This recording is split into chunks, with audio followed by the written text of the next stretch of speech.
Hey guys, I'm Dave Troll, and welcome to the Troll Gallery.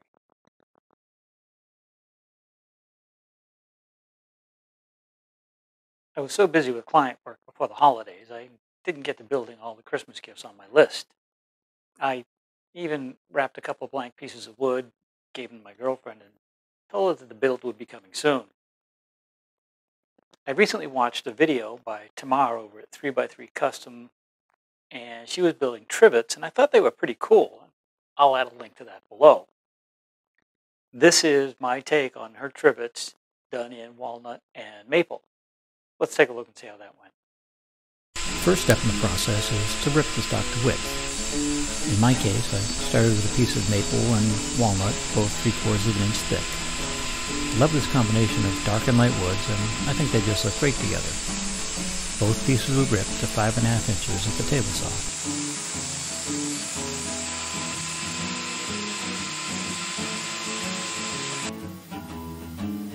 Next, I used my crosscut sled on the table saw and cut the two pieces to length.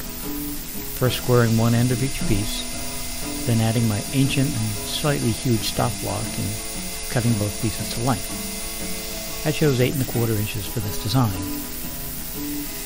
To cut the dados, I began by adding an extension fence to my miter gauge. That will also act as a zero clearance backer and give me a place to set my stop block on. I put my stacked dado on my table saw to make a 3/4 inch wide cut. This is part of the reason I chose this saw. It'll take a full 13/16" dado. You just have to follow the directions that came with the saw to add the dado set.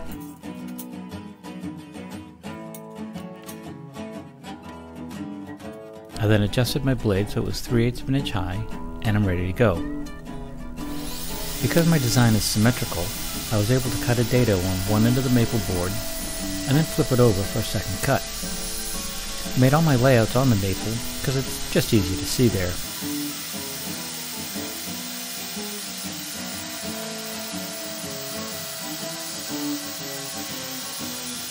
Then I made the same two cuts on the walnut board. For some reason I didn't do any test cuts to ensure the pieces would sit flush once they were assembled. My dados were actually too shallow and I didn't realize it till much later. But happy accident, the finished piece looks cooler with the offset stock. After adjusting the stop block, I made another cut on each end of both pieces.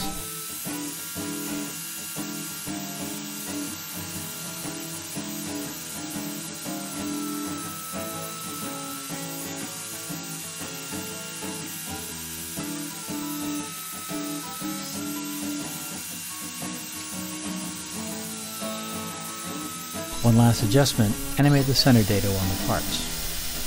If I cut all the strips individually, and then made the dados, there'd be more room for error, and they might not line up. By cutting the dados this way, I know the parts will line up fine.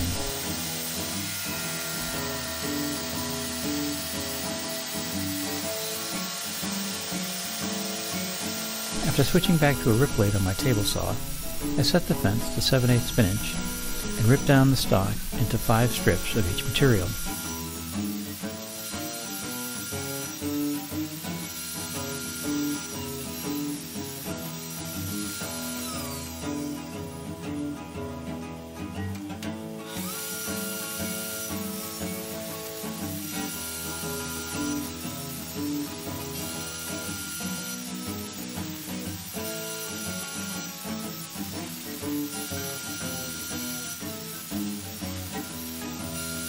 I know this next step may cause a little controversy, but I took my strips over to my planer to clean up the saw marks.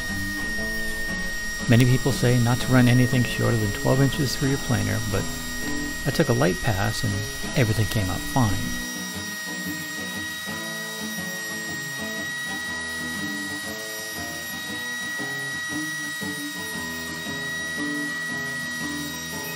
Then I adjusted the planer, flipped each piece over and cleaned up the second face.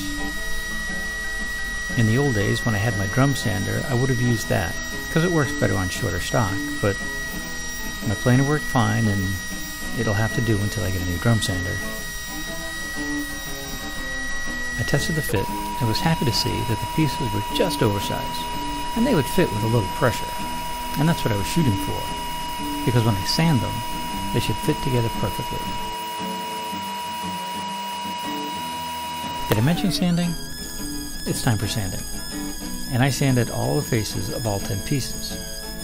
I started with 120 grit on my random orbit sander. Then I switched over to 180 grit. And finally 220 grit. Just watch the dados as you sand. They like to grab the edges of your sanding disc.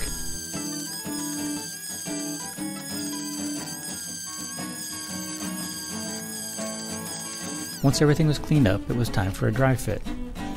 This is where I found my little miscalculation. But it's also a good time to figure out how you do your actual assembly, without worrying about the glue and clamps and all that stuff. Once you're happy with the fit, it's time to glue everything together. Two things to note. First, since this is a trivet and it'll be used in the kitchen, and it may get washed from time to time, I use Titebond 3 waterproof glue. Second, I cut 2 pieces of plywood to just over the size of the completed trivet, and I'll use those as clamping cauls. I also took the time to cover the faces of the plywood with packing tape. In case there was any glue squeeze out, the cauls would not stick to the trivet. I added a little glue to each dado on all the pieces and spread it out with a sharpened bit of scrap wood.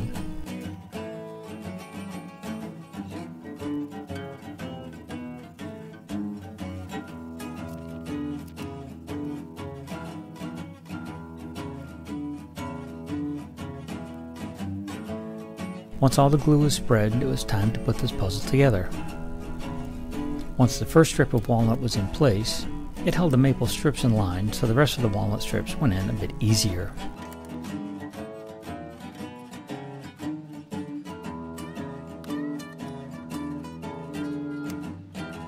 I cleaned up my glue spreader and used that to remove any squeeze out that I could find.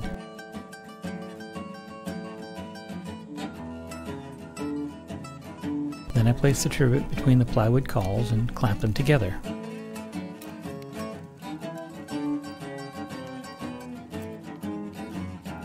Now, either I missed a few spots or there was some additional glue squeeze out once the clamps were added. Since the spaces between the slats are only 3/4 of an inch square, I chose an X-Acto knife to get in there to remove the excess dried glue. With the last of the glue cleaned up, I sanded the edges of the trivet. This end grain can look really cool if you sand it well, and I took it from 120 grit through 220 on my random orbit sander.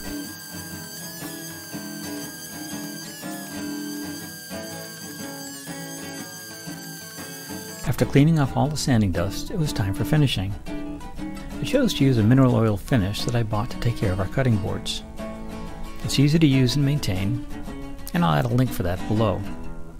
I just flooded the trivet with oil, using a glue brush to make sure I got in all the corners. After letting the oil soak in for about 20 minutes, I came back and wiped off as much of the excess as I could with a paper towel.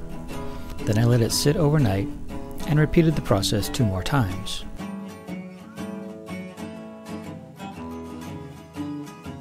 Once the third coat had dried overnight, I came back with an oil wax mixture for the final coat. Again, I'll leave a link below. I applied this with a rag and worked it into all the nooks and crannies.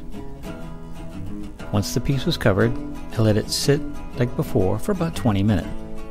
One last wipe down, several last wipe downs, and the trivet is complete. I say several wipe downs because you want to make sure you get all the excess oil and wax mixture off as you can. The oil finish made the interesting grain on this walnut really pop, and my miscalculation with the dados gives the trivet a little more depth that I think looks cool. Sometimes our mistakes end up being a blessing in disguise. This was a pretty quick project, and I used some basic tools. Table saw, planer, sander, but there are lots of ways to do a build like this, based on the tools you have on hand, your skill set, and the way you enjoy working. I'd love to hear what you thought about this video. Was there something I could have done differently, more efficiently, better, safer? Please leave them in the comments below. If you enjoyed this video, please give us a thumbs up and share it with your friends. And if you haven't already, subscribe, maybe hit that bell so you get notified of all the videos that come up in the future. For now, stay safe, have a great day, and we'll see you soon.